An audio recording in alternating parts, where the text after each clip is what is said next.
आपल्या सगळ्यांचं पुन्हा एकदा स्वागत। भारताची वाढती आर्थिक स्थिती आणि प्रगती जगभरातल्या देशांना माहिती करून देण्यासाठी मोदी सरकारमधील पंतप्रधान मोदींच्या शिलेदारांना जगातल्या महत्त्वाच्या 4 महाद्वीपांची जबाबदारी दिली गेलेली आहे। भारतीय सरकारचे 4 प्रमुख नेते वेगवेगळ्या दौऱ्यांवर आहेत। राष्ट्रीय सुरक्षा सल्लागार अजित डोवाल सीमा वादावर चर्चा करण्यासाठी चीनमध्ये, परराष्ट्र मंत्री एस जयशंकर आर्थिक आणि सामरिक सहकार्य वाढवण्यासाठी रशियामध्ये, वाणिज्य मंत्री पीयूष गोयल गुंतवणूक आणि व्यापाराला चालना देण्यासाठी जपानमध्ये, तर अर्थमंत्री निर्मला सीतारामन आर्थिक सहकार्य आणि जागतिक वित्तीय मुद्द्यांवर चर्चा करण्यासाठी सध्या कॅनडा आणि अमेरिकेमध्ये आहेत।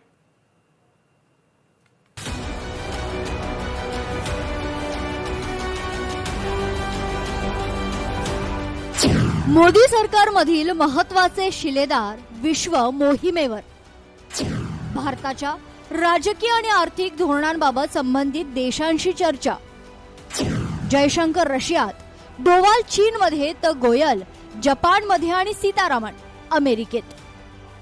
सद्यस्थितीत जागतिक राजकारण आणि अर्थकारण कमालीच्या अनिश्चिततेतून जात आहे। एका बाजूला मोठ्या सत्तांमधील वाढता तणाव, तर दुसऱ्या बाजूला पुरवठा साखळीतील अडथळे, यामुळे जागतिक अर्थव्यवस्था प्रभावित झाली आहे। अशा काळात भारताचे परराष्ट्र धोरण हे केवळ बचावात्मक न राहता अत्यंत आक्रमक, सक्रिय आणि बहुध्रुवीय स्वरूपाचे झाले। भारताचे 4 प्रमुख शिलेदार, ज्यात राष्ट्रीय सुरक्षा सल्लागार अजित डोवाल, परराष्ट्र मंत्री डॉक्टर एस जयशंकर, वाणिज्य मंत्री पीयूष गोयल आणि अर्थमंत्री निर्मला सीतारामन हे एकाच वेळी जगातील प्रमुख आणि महत्त्वपूर्ण देशांच्या दौऱ्यावर आहेत। राष्ट्रीय सुरक्षा, ऊर्जा सुरक्षा, उच्च तंत्रज्ञान, गुंतवणूक आणि आर्थिक व्यापार या सर्व आघाड्यांवर भारताचं प्राधान्य जपण्यासाठी हे दौरे आयोजित करण्यात आलेत। हे नेते देशाच्या सर्वांगीण विकास आणि प्रगतीचे महत्त्व त्या देशांना पटवून देणार आहेत। परराष्ट्र मंत्री डॉक्टर एस जयशंकर यांचा रशिया दौरा हा भारताच्या ऊर्जा सुरक्षा आणि लष्करी गरजांच्या दृष्टीने कणा मानला जातोय। जयशंकर यांनी रशियाचे उपपंतप्रधान डेनिस मोंटुरो आणि परराष्ट्र मंत्री सर्गेई लाव्हरोव यांच्यासोबत सहअध्यक्ष म्हणून 27व्या भारत रशिया आंतर सरकारी आयोगाच्या बैठकीत भाग घेतलाय। भारतीय लष्कराची मोठी शस्त्रसामग्री रशियन बनावटीची आहे। युद्धामुळे रशियन सुट्या भागांचा पुरवठा बाधित होऊ नये यासाठी उच्चस्तरीय चर्चा या दौऱ्यादरम्यान पार पडली। पाश्चात्य देशांचे निर्बंध असूनही भारतानं रशियाकडून सवलतीच्या दरात तेल आयात सुरू ठेवली, ज्यामुळे भारतातील महागाई नियंत्रणात राहण्यास मदत झाली आहे। या करारांना पुढे नेणं हा या दौऱ्याचा प्रमुख हेतू आहे।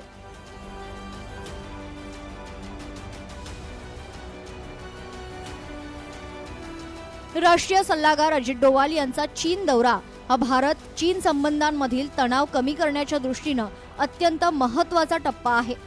भारताचे राष्ट्रीय सुरक्षा सल्लागार अजित डोवाल हे चीनचे परराष्ट्र मंत्री वांग यी यांच्या निमंत्रणावरून बीजिंगमध्ये 24-25व्या टप्प्यातील विशेष प्रतिनिधित्व स्तरावरील चर्चेसाठी गेलेत। पूर्व लडाख आणि गलवान खोऱ्यातील लष्करी संघर्षानंतर दोन्ही देशांमधील संबंध कमालीचे ताणले गेलेत। या दौऱ्याचा मुख्य उद्देश LACवर पूर्णपणे शांतता प्रस्थापित करणं, सैन्याचे मागे जाणं आणि पेट्रोलिंग पूर्ववत करणं हा आहे। दक्षिण आशियातील बिघडणारे सुरक्षेचं वातावरण आणि ब्रिक्स आणि शांघाय सहकार्य संघटनेतील सहकार्य वाढवण्यासाठी चीन सोबत थेट संवाद आवश्यक आहे। सीमेवरील तणावामुळे भारतानं चीनी ॲप्स आणि गुंतवणुकीवर घातलेले निर्बंध हटवायचे की नाही यावर सुरक्षा विषयक निष्कर्षांनुसार निर्णय होण्याची शक्यता आहे।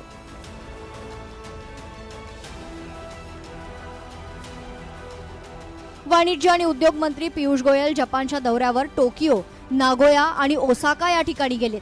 त्यांच्यासोबत 200हून अधिक भारतीय उद्योगपतींचं सर्वात मोठं व्यावसायिक शिष्टमंडळ आहे।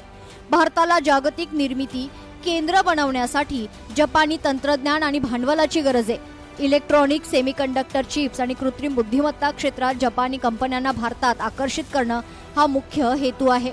मुंबई अहमदाबाद हायस्पीड रेल्वे प्रकल्पाचा वेग वाढवणं आणि जपानच्या केदार रेन आणि चुकेरेन यासारख्या बड्या उद्योग संस्थांसोबत द्विपक्षीय व्यापार करार मजबूत करणं यासह जागतिक कंपन्या चीनमधून बाहेर पडून इतर देशात उत्पादन केंद्र उभारू इच्छितात। त्यांना भारताचा पर्याय उपलब्ध करण्याबाबत चर्चा करणं आणि भारताला जपानचा पहिला पसंतीचा भागीदार बनवणं हा या दौऱ्याचा केंद्रबिंदू आहे।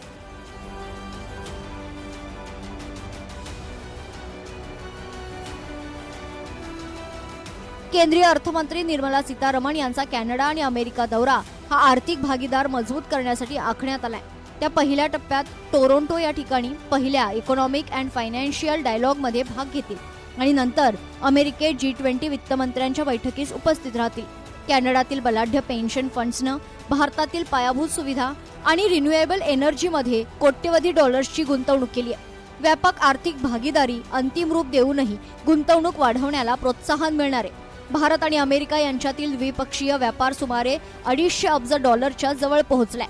अमेरिकन गुंतवणूकदारांना GIFT आणि भारतीय स्टार्टअप्समध्ये आकर्षित करण्यासाठी शिकागो आणि न्यूयॉर्कमध्ये इन्व्हेस्टर राऊंड टेबल आणि NASDAQ या ठिकाणी विशेष कार्यक्रम होणार आहेत. G20 अजेंडा अंतर्गत महागाई, कर्ज संकट आणि डिजिटल पब्लिक इन्फ्रास्ट्रक्चरवर जागतिक वित्तीय संस्थांसोबत चर्चा या दौऱ्यात होणार आहे. एकाच वेळी पूर्व आणि पश्चिम या दोन्ही आघाड्यांवर आपल्या मंत्र्यांना पाठवून भारतानं स्ट्रॅटेजिक ऑटोनॉमी म्हणजेच धोरणात्मक स्वायत्ततेचा संदेश जगाला दिलाय. भारताच्या या चौफेर डिप्लोमसी पॅकेज हे दाखवून दिलंय की भारत आता केवळ जागतिक संघटनांचा प्रेक्षक राहिलेला नाही, तर आपल्या राष्ट्रीय हितसंबंधांचं रक्षण करण्यासाठी स्वतः जागतिक अजेंडा ठरवणारा एक सशक्त देश बनलाय. ब्युरो रिपोर्ट, लोकशाही मराठी, मुंबई.